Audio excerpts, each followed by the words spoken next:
ศิษย์เก่าคณะวิทยาศาสตร์และเทคโนโลยีมหาวิทยาลัยเทคโนโลยีราชมงคลตะวันออกเตรียมพบกับการนัดหมายครั้งสำคัญที่จะทำให้คุณได้ซึมซับบรรยากาศแห่งวันวานกับผองเพื่อนนึกถึงสมัยเรียนไปด้วยกันพร้อมสุดชิลกับบรรยากาศงานเกษตรบางพระแฝงกับงานคืนสู่เหย้าเข้าสู่ทศวรรษที่ 3 คณะวิทยาศาสตร์และเทคโนโลยี Sci-Tech Night 2023 จัดขึ้นในวันเสาร์ที่ 9 ธันวาคม 2566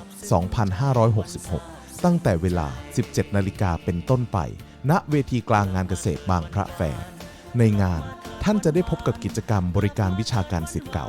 สัมมนาวิชาการการมอบรางวัลศิษย์เก่าดีเด่นและกิจกรรมบันเทิงร่วมกันพร้อมลุ้นรับรางวัลจะมาเดี่ยวหรือมาเป็นกลุ่มก็ไม่ต้องกลัวเหงาซื้อบัตรได้แล้ววันนี้ที่